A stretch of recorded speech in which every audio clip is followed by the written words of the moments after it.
저는 다니엘서 예언을 생각하면, 다니엘서 책을 생각하면 한 20년 됐네요. 제가 이제 이 안식일 이 기별을 얻고 재림신앙을 한 지가, 하나님께서 저를 이 다니엘서 예언을 통해서 제7일 안식일 예수 재림교회를 알게 하셨어요. 그때 당시 어느 여집사님이, 그때는 유튜브가 없었어요. 블로그라고 여러분들 아실 거예요. 블로그, 다음이나 네이버 블로그가 있었단 말이에요. 제가 하나님을 너무나 뜨겁게 만나서 거의 1년여 동안을 천국 경험을 하면서 제가 살았어요. 정말로. 내 마음속에 어떤 강력한 힘의 근원인 무엇인가가 들어왔는데 내 힘으로 사는 것이 아니고 어떤 힘의 근원으로 내가 살아가고 있다는 걸 느꼈단 말이에요. 그 속에서 뜨거운 하나님의 나의 개인적인 어떤 이적들, 앞으로 내 인생에 앞으로 펼쳐질 것들을 다 보여주셨어요. 저는 희한했죠. 그런데 성경을 너무 좋아서 성경을 계속 창세기부터 막 읽고 시편을 읽고 이사야를 읽고 이런 과정에 예언이 너무 궁금한 거예요. 그래서 요한계시록, 다니엘서 왔다 갔다 하면 뭔 이상한 막 상징적인 단어, 언어들이 몽땅 나오니까 이해가 돼야 안 돼요? 전혀 안 돼요. 그래서 하나님께서 지금도, 그 당시에는 너무 그 여집사님이, 우리 재림교회 여집사님이 올려놓으신 블로그, 그 내가 나중에 진리를 다 간파하고 알고 나서 그 집사님을 찾으려고 그렇게 인터넷을 뒤져도 안 보여. 하나님께서 저한테 그러는 것 같아요. 내가 한 거야 이놈아. 내가 너를 지금 진리로 인도하고 있어. 그렇게 나한테 말씀하시는 거예요. 그래서 첫째, 제가 왜 이 다니엘서를 너무나 좋게 봤냐면, 그 여집사님 올려준 이 다니엘서 예언 1장부터 12장까지의 예언을 저를 완전히 이해시키는데, 그분도 당연히 어디 퍼왔겠죠. 와서 나중에 보니까 다 예언해주는 말씀을 다 올려놓은 거예요. 그래서 제가 이 세상 교회가 다 하나의 교회인 줄 알았는데 안식일 교회도 있었네? 그때 알았어요. 그때부터 깨닫기 시작하는데, 다시 한번 첫 번째 하나님께서 찾아오셔서 나를 완전히 천국 경험을 해준 그 하나님께서 이제는 진리로 나를 인도하시는 경험을 지금까지 하고 있습니다. 그 기폭제가 바로 이 다니엘서 예언의 신을 통한 다니엘서 예언을 깨닫게 해주신 거였어요. 그래서 오늘 저희가 여러분들과 작은 뿔과 1260년이라는 이 말씀을 가지고 여러분과 교제를 나눕니다. 다니엘서 7장 8절, 내가 그 뿔을 유심히 보는 중 다른 작은 뿔이 그 사이에서 나더니 원조 뿔 중에 셋이 그 앞에 뿌리까지 뽑혔으며 이 작은 뿔에는 사람의 눈 같은 눈이 있고 또 입이 있어 큰 말을 하였느니라. 이 세력은 정치 세력이면서 종교 세력이라는 사실을 우리가 이 말씀을 통해서 알고 있어요. 우리 재림교회는 너무나도 이 말씀들을 많이 전에 들어왔기 때문에 이 작은 뿔이 교황권이라는 사실을 너무 잘 알고 있단 말이에요.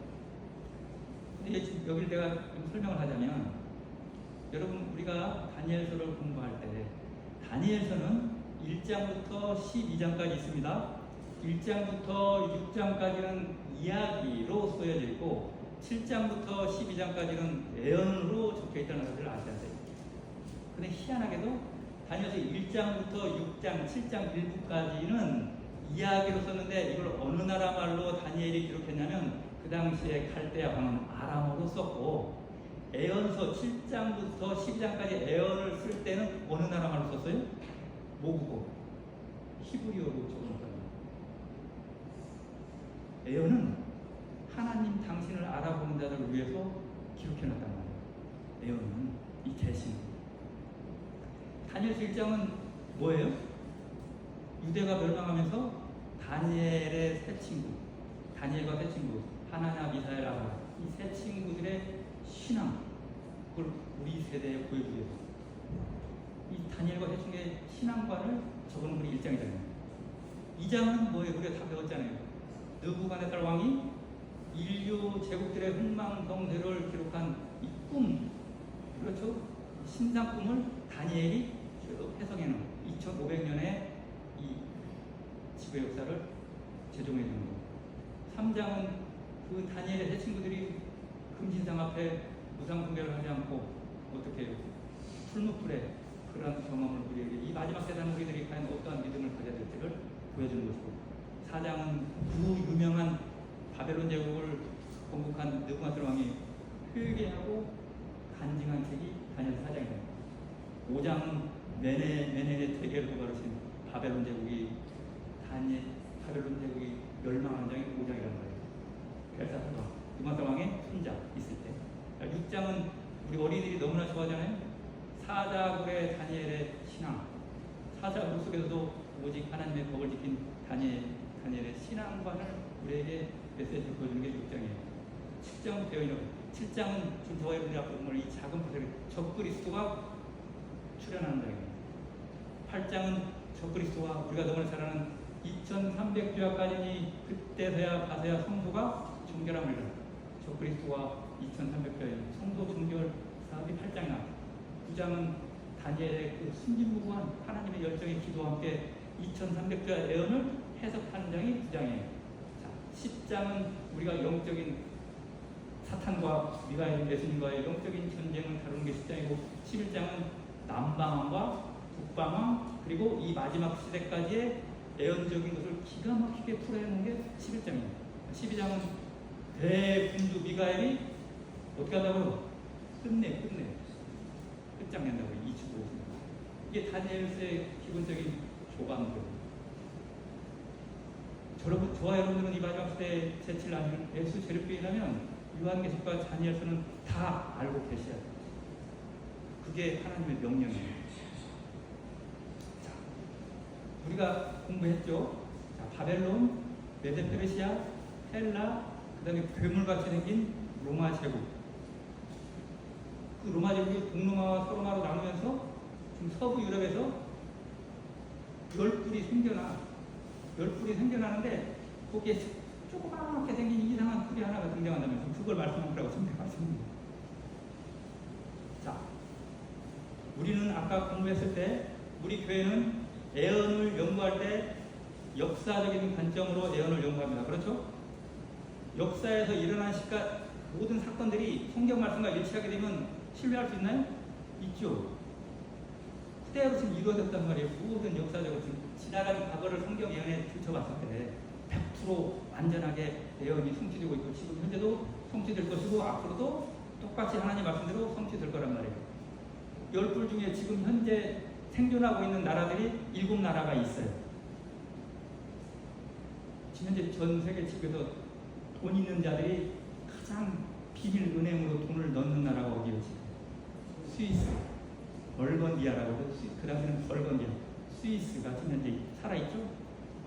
그 다음에 그 밑으로 내려오면 알레마니, 독일, 그 다음에 그 옆에는 프랑스, 그 다음에 대서양의 섬나라 앵글로색슨, 영국, 그 다음에 그 밑으로 쭉 내려오면 롬말, 이태리, 그 다음에 그 옆에 비지고스, 스페인, 그 다음에 그 옆에 스웨덴, 포르투갈.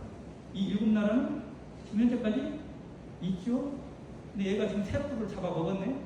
이거 없었다고 성경 말씀 읽었잖아요, 우리가. 헤롤라이, 반달, 동고트. 이 세 나라는 이 교황권이 확립되고 지네가 이 세계를 정치와 종교로서 전 세계를 장악하기 위해서 해야 되는데 눈에 가신 이 부족국가가 세 나라가 있었단 말이에요. 그래서 헤롤라이를 쳐서 없애버리고 완전히 다 멸족시켰어요. 그 다음에 반달을 쳐서 없애버리고 지중해 연안에 있던 다 로마 제국의 근원에 있던 나라잖아요. 그 다음에 동고트라는 나라 이 세포를 다 없애고 538년도에 정확히 완전히 동고트를 멸망하면서 교황권이 확립된 시기가 538년도에. 우린 그걸 알죠. 배웠으니까. 그래서 538년부터 1260년이 가면 몇 년이에요? 1798년도에 어떠한 일이 벌어졌어요?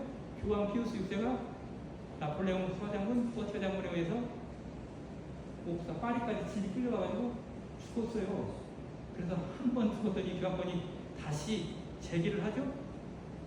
첫째 짐승이 다시 제기를 해서 마지막 때 똑같은 이러한 짓을 둘째 짐승과 함께 한다, 안 한다? 한다. 지금 그거를 이제 말씀드리는 거란 말이에요. 자, 그러면 하나님께서 신구약 성경을 통틀어서 말씀을 우리에게 주시는데, 이 1260년이라는 한때, 두때, 반때 다 같은 말이에요. 1260일이죠. 40살. 한때는 뭐 1년, 두때는 3년, 3년 반이라는 얘기잖아요. 그죠? 한때 때 반때는 40살. 이 날수를 다 하면 1260일이 돼요. 그래서 성경에는 에스겔서 4장 6절과 민수기서 13장에 너희가 애언을 연구할 때 하루를 몇 년으로 하라? 1년으로 환산해서 애언을 연구해라. 그래서 딱 정해서 보면은 이게 성립이 된다는 거예요. 애언적 하루를 1년으로 환산해라. 그래서 538년부터 성경적인 한 달은 며칠이에요? 31일, 28일? 그게 아니에요. 성경은 한 달은 30일. 1년은 360일. 이렇게 봐야 된다고 성경적으로 한 달. 1년은 365일이 아니고. 그렇게 해서 성경을 예언해 나가면, 자, 이 예언이 성취되고 예언이 정말 너무 정확히 이루어졌을 때 어떤 일이 벌어져요? 내 마음속에 흥분이 되죠. 진짜 이게 일어나네?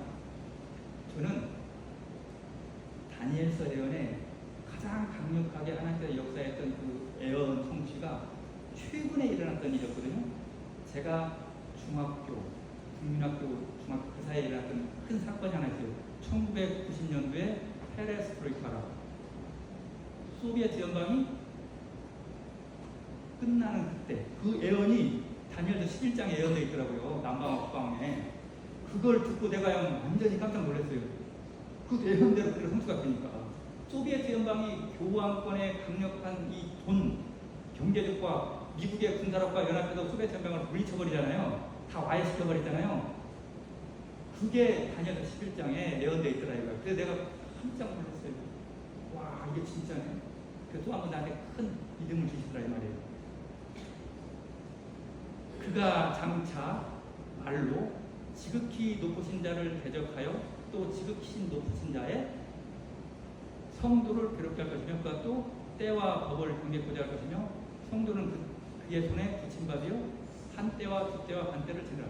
이 1260일, 1260년의 예언을 하나님께서 한 번도 아니고 세 번도 아니고 5번도 아니고 7번에 걸쳐서 신구약 성경에 이 기간적 예언을 우리에게 메시지를 전달해요. 이게 중요하다는 거예요? 중요하지 않다는 거예요? 매우 중요하다는 거예요. 이 세력이 어떤 세력이라는 걸 알아야 된다고. 다니엘서에 2번 등장해요. 다니엘서에. 이 한때, 두때, 반때. 그리고 요한계시록에 안 들리는 거구나. 요한계시록에 무려 5번 이게 등장한단 말이에요. 지금 내가 여러분에게 읽어드릴 테니까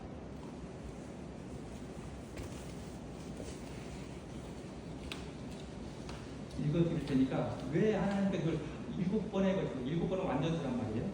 자, 이건 다니엘서 7장에 한 때와 두 때와 반 때 1260일도 예언해 놓으셨죠? 이게 첫 번째예요. 자, 두 번째로 다니엘서 12장 맨 마지막 장. 내가 들은즉 그 세마포 옷을 입고 강물 위에 있는 자가 그 좌우 손을 들어 하늘을 향하여 명생하시는 자를 가리켜 맹세하여 가로되 반드시 한 때, 두 때, 반 때를 지나서 성도의 권세가 다 깨어지기까지 그렇게 되면 이 모든 일이 다 끝나리라. 다니엘서 이 2번 1260일, 1260년의 이 기간을 얘기해 주셨고, 계시록으로 넘어가고, 계시록 12장은 하나님의 참 교회의 줄기를 쭉 설명해 놓은 문장이 계시록 12장입니다. 그 여자가 광야로 도망하며 거기서 1260일 동안 저를 양육하기 위하여 하나님의 예비하신 곳에 있더라. 여기서 똑같이 1260 나오죠? 똑같이 12장입니다. 그 여자가 큰 독수리의 두 날개를 받아 광야 자격으로 날아가 거기서 피하여 그 뱀의 사탄의 낯을 피하여 한 때와 두 때와 반 때를 양육하리라. 4번 나왔어요. 자, 13장. 또 짐승이 큰 말과 참남빛 말하는 입을 받고 또 42달 일할 권세를 받으리라. 계시록 13장은 두 짐승의 정체를 폭로하고 있는 장이에요. 자, 이제 한번 11장 계속 11장입니다. 성전 밖 마당은 청량하지 말고 그냥 두라. 이것을 이방인에게 주었은즉 저희가 거룩한 성을 40살 동안 짓밟으리라. 여기 말하는 이방인은 안 믿는 사람을 얘기하는 게 아니요. 다 믿지만 하나님의 거룩하심에 따라 믿지 않는 모든 사람들을 가리켜서 말하는 게 이방인이다. 여기도 40달은 뭐예요? 1261, 40달, 1년 12달이잖아요. 12, 36개월 플러스 6, 42달. 똑같이 하나님께서 없다고 했잖아요. 11장. 내가 나의 두 증인에게 권세를 주리니 저희가 붉은 베옷을 입고 1260일을 예언하리라. 두 증인이 누구예요? 성경에서 구약 성경과 신약 성경을 두 증인이라고 해요. 왜 붉은 베옷을 입었어요? 슬퍼요? 안 슬퍼요? 슬프게. 광야에서 외쳐도 사람들이 귀가 열리지 않고 눈이 벌어져요. 이 얘기를 합니다. 이게 무슨 말인지를 못 알아들었어요. 슬픔으로 가요. 그 당시에 1220년 동안 얼마나 교회가 암흑기였고 지금도 마찬가지예요. 위쳐도 들어주지도 않고 회개하라고 해도 회개하지 않고 마음의 고난을 받아서 하나님에게 나오라고도 이게 안 돼요. 그러니 하나님이 얼마나 슬펐겠느냐.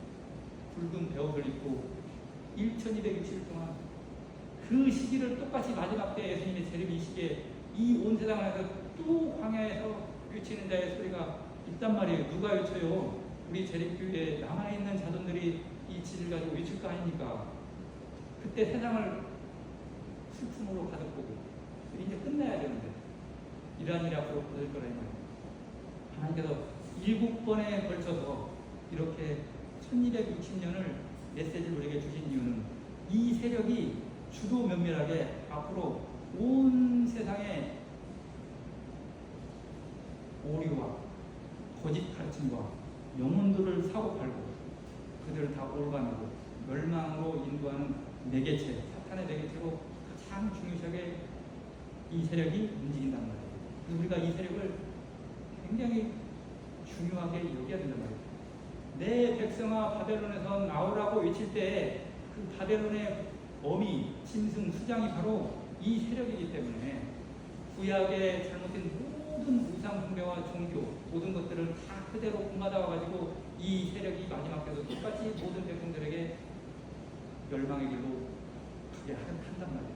그래서 이 세력을 예의주시하고 있는 이 세력 안에서 절대로 온전한 진리를 찾고 진리로 살게끔 지금 말을 해주고 있는 게 하나님의 말씀이란 말이에요. 그래요? 이거는 우리 교회 교리와 우리 교회의 성경 주석과 세상 역사에 그대로 적어놓은 글이에요. 1260년간의 예언이 시작되는 해인 기원후 538년에 오클레앙에서 개최된 로마 캐톨릭 교회 제3차 종교회는 콘스탄티누스 황제의 법령보다 훨씬 더 가혹한 한 법을 발표하였다. 300년 AD 300년에 313년도에 콘스탄틴 황제가 일요일 혁명법을 만드는 것보다 더 가혹한 법인데 어떤 법을 넣었길래 가혹한 법이냐. 그 종교회의에서 채택된 교회 법규 28조는 일요일에는 사람들이 교회에 출석하는 일에 방해를 받지 않도록 농사일까지도 제쳐 놓아야 한다. 농사일도 하지 말고 일요일에 와야 된다고 이렇게 강력하게 법을 만들었다. 그 전에는 농사일은 허용을 했어요. 왜? 먹고 살아야 되니까. 이제는 농사일도 하지 마. 일요일에 나와. 이렇게 앞으로 똑같이 마지막 때 일어난다. 서로마 제국이 해체되어감에 따라 로마의 감독은 지도력을 행사하게 되었다. 그러나 이 일은 헤롤라이, 동보, 단다를 뿌리 뽑는 다음에야 충분히 성장하게 되었다. 이 세력들은 538년에 최종적으로 멸망되었다. 그 후에 에언이 가리킨 대로 이 조직은 세계를 1260년간 다스렸다. 이 기간은 1798년 후에 끝났다. 이미 우리가 아까 처음에 얘기했죠. 우리 교회는 예언을 연구할 때 역사적인 사건으로 예언을 연구한다.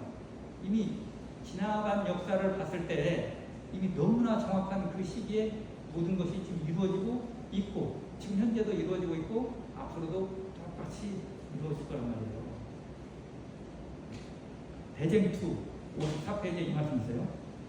다니엘서와 요한계시록에서 예언한 1260년간의 법왕권의 박해가 시작되었다. 그리스도인들은 믿음의 절개를 버리고 법왕교회의 의식과 예배를 받아들이든지 지하 감옥에 갇히거나 공대와 화형과 차명, 옥배임, 집행자의 칼에 생명을 빼앗기든지 그 어느 것 하나를 선택할 수밖에 없게 되었다. 그 당시 그랬단 말이에요. 중세 종교하면 심지어 잘 들으세요. 심지어 부모와 형제와 친척과 거치 너희를 넘겨주어 너희 중에 몇을 죽이게 하겠고 또 너희가 내 이름을 인하여 모든 사람에게 미움을 받을 것이라 고하신 예수님의 말씀이 성취되었다. 언제? 중세 종교하는 시대. 박해는 전에 없이 한층 더 격렬하게 충성된 사람들에게 임하였으므로 세상은 하나의 큰 전쟁터가 되어버렸다. 그 수백 년간 그리스도 교회는 인가가 없는 긴벽한 곳에서 피난처를 찾았다. 선지자는 이 일에 대하여 여자가 광야로 도망하며 거기서 1260일 동안 저를 양벽에 하여 하나님의 예비하신 곳에 있더라라고 예언하고 있다. 대쟁 도사되어 있습니다. 앞으로 마지막 때에도 똑같은 일이 반복적으로 일어난단 말이에요. 다니엘서는 마지막 때 그 예언들이 개봉될 것이라고 우리에게 알려준다. 그때 사람들은 그 비밀을 이해하게 될 것이다.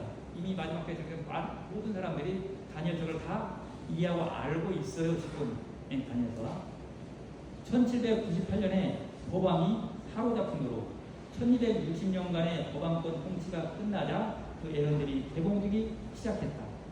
그러고 나서 우리 교회가 나왔잖아요. 1798년도에 이 법왕권이 끝나고 나서 말세에 접어들어가면서 1800년도부터 어떤 일이 벌어져요. 이 예언 연구를 초교파적으로 집단으로 모여서 예언 연구를 한 결과 이 초교파들이 모여서 재림운동이 일어나고 그러고 나서 우리 제7안드레 제교가 태동됐단 말이에요.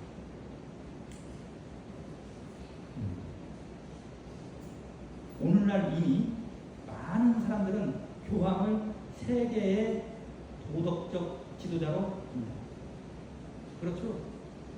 전 세계의 어떤 국가 간의 문제가 발생을 하게 되면 많은 국가의 수장들이 교황을 모시기 전쟁을 한대요. 왜? 교황이 한번 이 나라에 왔다 가면 어떻게 돼요? 그의 영향력이 전 세계의 지도자들에 끼치기 때문에 그 나라를 어떻게 해요?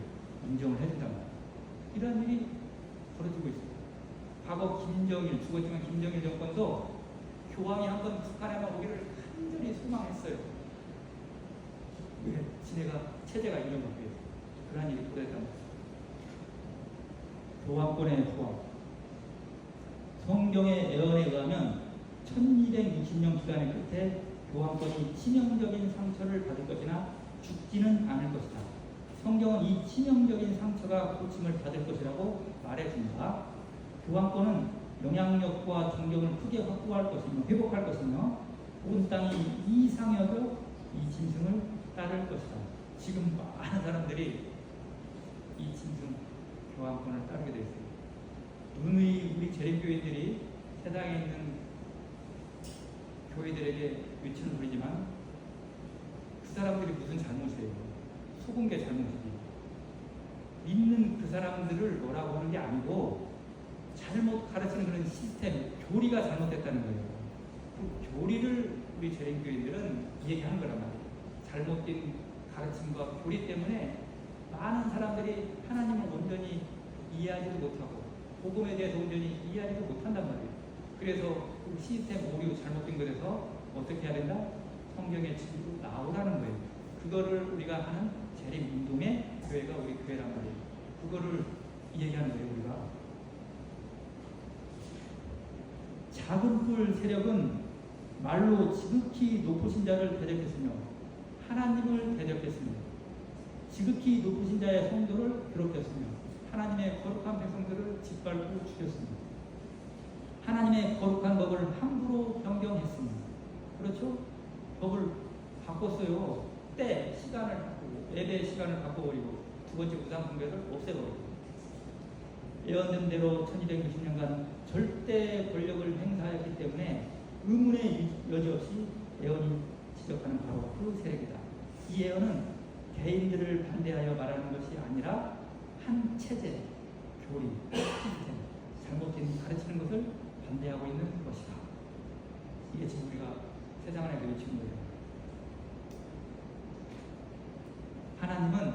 하나님은 선한 사람들과 권세자들이 여러분 이 세상에는 빛을 못 받았지만 하나님께서 중심을 보시고 선하게 사는 사람들이 무수히 많아요. 각 교파뿐만 아니라 안 믿는 사람들, 믿는 사람보다 더 선하게 사는 사람들이 많단 말이에요. 그 선한 사람들과 그 다음에 강력한 권력을 가진 자들이 있잖아요. 이 세상에 그런 자들이 무엇이 참 진리인가를 알 수 있는 기회를 갖도록 하시려고 상황을 예의주시하고 조정하고 있다는 거예요. 기회를 엿보고 있다 이 말이에요. 하나님께서. 왜? 저 사람은 하늘에 가서 살면 너무나 조경만 빛이 들어갈 그 틈이 없는데 그 빛을 집어넣기 위해서 하나님도 인간 도구자 누구를 사용해야 될 거 아니에요. 이러한 지금 상황을 하나님이 조정하고 있다고. 지금 이 시기다. 그리고 한 백성이 그 우상에게 무릎을 꿇으려 하지 않을 것이면 그 우상을 짐승의 우상을 세우라고 오늘 공부했죠. 핵심은 안식일이냐 일요일이냐 거기에 앞으로 최후의 아마겟돈 대전쟁이 일어난다. 그 일에 무릎을 꿇지 않는 한 백성을 하나님께서 가지고 있을 것이다. 손해나 이마에 짐승의 뿔을 받지 않고 여기서 하나님의 상징적인 손해받는 건 뭐예요? 손해받는 거 있고 이마, 머리로 받는 게 있어요.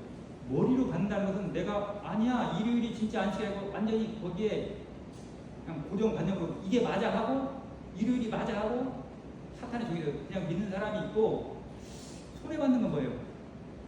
안식일이 맞긴 맞는데 내가 먹고는 살아야겠어. 죽기는 싫고 사람들한테 조롱당하고 피하면 부끄러워 미치겠어. 그게 손해받는 거라고요. 그러나 다 하겠죠. 왜? 이 순간을 보면하기 위해서. 그렇게 신앙하는 사람 많잖아요. 그게 손해받는 거라고. 그런 사람은 어떻게 된다고? 진리에 굳게 설 것이기 때문에 진리 안에 있는 사람들은 손해나 이마에 짐승의 뼈를 하지 않는 자들은 진리에 굳게 설 것이기 때문에 압제하는 일이 있을 것이다. 왜? 예수님께서 말씀하셨죠. 오늘도 교과에 공부했지만 이 세상의 모든 사람들이 안식을 믿는 자들을 향해서 죽이고 싶은 마음, 너무나 미워하는 마음이 막 폭발적으로 일어날 겁니다. 양심을 강제하려 할 것이다. 그러나 진리를 아는 사람들은 흑암의 세력에 굴복하기를 두려워할 것이다. 하나님은 한 백성을 갖고 계신다. 그들은 오른손에나 이마에 짐승의 뿔을 받지 않을 것이다. 화이트 서책에 나와요. 우리가 이러한 믿음과 신앙을 갖기 위해서는 지금 준비하지 아니하면 안 된단 말이에요. 매일매일 우리가 신앙생활을 온전히 하기 위해서는 승리하는 복음이 무엇인가를 깨달아야 돼요. 내가 이기고 승리하는 복음이 무엇인가를 내 안에 받아들여야 승리하면서 살죠. 맨날 쓰러지고 맨날 처지고 맨날 두렵고 맨날 문제가 있고. 왜? 온전한 복음이 안 들어왔단 말이에요. 그러한 복음을 내가 간직하고 살아야만이 승리한 복음이 내 안에 임해야 내가 하나님의 법을 온전히 지킬 수 있는 힘, 능력, 근원이 내 안에 새긴단 말이에요. 오늘같이 비 오고 침침하고 어두울 때 여러분들 하나님의 영의 지배를 받기를 간절히 원하는 자들은 성경의 말씀을 펼쳐보일 때 내 속에서 뜨거워져요. 열정이 생겨야 돼요. 왜? 말씀이 나의 힘의 근원이 되기 때문에 그래요. 이 말씀은 창조주 하나님이기 때문에 그렇단 말이에요. 왜 이거를 애굽의 우리 출애굽 상황 우리 잘 알죠? 하나님이 그들에게 강력하게 원하시는 건 뭐냐면 나는 너희가 애굽의 종되었던 너희를 인도해낸 하나님이라는 것을 증거하고 다 보여줬음에도 불구하고 왜 너희들은 나의 능력을 받지를 않고 엉뚱하게 살아가냐 이 말이에요. 오늘날 우리에게 나는 능력자라고 나는 너희에게 모든 것을 할 수 있는 하나님이라고 그런데 왜 나를 원하지 않냐 이 말이에요. 나를 원하는 유일한 방법은 딱 한 가지인데 네 의지를 나에게 맡기면 돼. 네 의지가 내 말씀에 굴복되어야 된단 말이야 라고 하나님은 계속적으로 오실 때까지 해줄 거예요. 근데 이 의미를 모른다고요 사람들이. 그래서 속에서 투쟁이 안 일어나는 거예요. 싸워야 하는데 우리는 로봇가 아니란 말이에요. 하나님의 능력으로 싸워서 그런 승리하는 기쁨을 맛보면 승리의 기쁨이 무엇인지를 알 수가 있다는 거예요.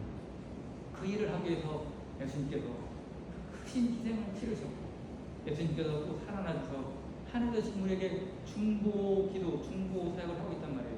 그 일은 뭐냐면 매일매일 자기의 백성들에게 하나님께서 계속해서 케어해 주시고 보호해 주시고 능력을 계속해서 주신단 말이에요. 그 일을 하는 하나님 우리가 지금 같이 동행하는 삶을 살아야 된다는 거예요. 이 일을 우리가 해야 되는데 막혔어요. 여러분 우리에게는 사도 바울이 말씀하신 것처럼 영과 혼과 육이 있어요. 혼은 하나님께서 나에게 주신 지적인 능력이에요. 이미 하나님께 주신 거예요. 육체는 내 육체예요. 근데 영은 뭐예요? 영은 하나님과 내가 의사소통하는 통로예요. 영이 죽어버렸는데 죄 때문에 이거를 열어주시게 오신 분이 예수님이란 말이에요. 이 통로가 열려야 된단 말이에요. 그래야 이 말씀을 우리가 접하고 하나님과 이 교제를 나눌 때 내 안에 이 말씀이 어떤 영향력을 일으켜요. 이 말씀이 나를 주도하게 되죠. 성령이 역사가 일어나실 거예요. 그때 내 안에서는 강력한 하나님의 능력이 임하게 된단 말이에요. 그 맛을 본 자들은 절대로 하나님 못 멈춰요. 알기 때문에. 근데 이게 없기 때문에 긴가민가고 하는 거예요. 제가 여러분들하고 말씀하는 건 이 1260년간의 교환권 그대로 앞으로 이 마지막 때에 똑같은 일을 자행하는데 성경에 명계되는 이 교환권을 큰 성이요 바벨론이요 음녀의 어미라고 했어요. 어미는 그 밑에 딸들이 있겠죠? 그 딸들이 누구냐면 그의 영향력 안에서 잘못 가르침 받고 잘못 복음을 인식하고 엉뚱하게 믿는 음녀의 딸들 수많은 현재 개신교파들 그들과 연합해서 마지막 때 또 하나의 진승의 우상 다니엘과 세 친구가 금신상에 절을 안 했던 것처럼 이런 일율법이라는 하나의 법을 세웠을 때 거기에 과연 누가 순수히 하나님의 믿음을 구사할 자가 누가 있나? 그들이 바로 여기 있습니다. 14만 4천입니다. 여자의 남은 우리가 여기 있습니다라고 명령 7장에 외치지 않습니까? 그러한 백성을 만들고 육성하기 위해서 이 교회가 마지막 시대에 시작됐다는 사실을 우리가 깊이 깨달아야 되겠죠. 네, 저희가 지금 하나님께서 우리에게 주신 유일한 길은 말씀을 우리 마음 안에 새기는 것이고 그 말씀을 새기는 과정 속에서 하나님의 성령이 내 안에 거하시는 것이고 또 다른 말로는 예수님께서 내 안에 거하시는 것.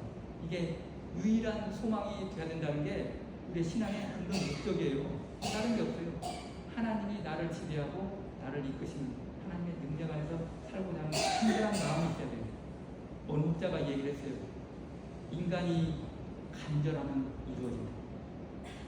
정말 신앙생활은 거의 모든 하나님의 백성들이 하나님을 간절하게 내 중심에 모시고 살고자 하니까 정말 간절한 마음으로 매일매일 하나님을 향해 기도하고 살아간다면 하나님께서 어찌 그 영혼을 내버려 두겠냐며 하나님의 그 영혼을 찾아와서 그 영혼과 영원토록 함께 할 것이라는 것을 오늘 목사님이 말씀하시더라고요.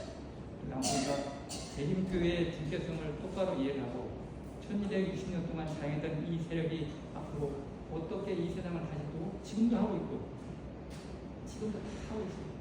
지금 이 시간에 우리가 정말 영적으로 세상을 보는 그런 눈이 커지고 저거 우리가 세상을 바라볼 때 하나님의 역사하신 우리가 깊이 깨닫고 살아가는 그런 정말 진정한 재리꾼이 됐으면 좋겠습니다.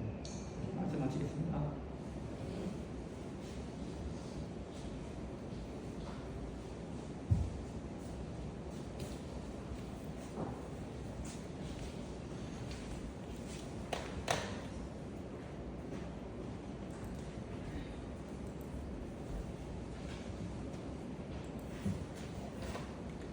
말씀을 되시는 지는 차는 찬미가 320장 하나님 모두를 쳤습니다.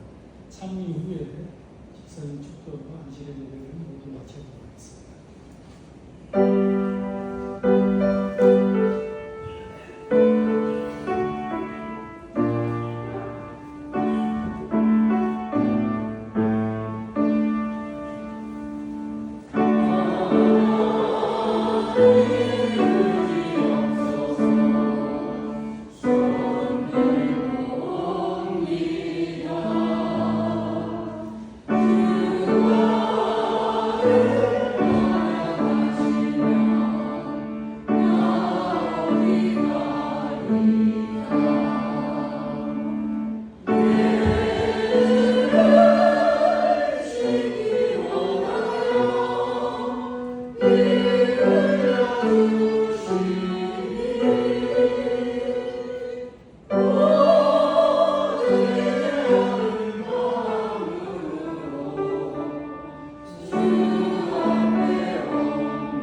하늘에 계신 창조주 하나님 아버지, 저희가 지금 참여한 것처럼 성령님 우리에게 오셔서 영원토록 저희를 감동감화로 역사하여 주시옵소서.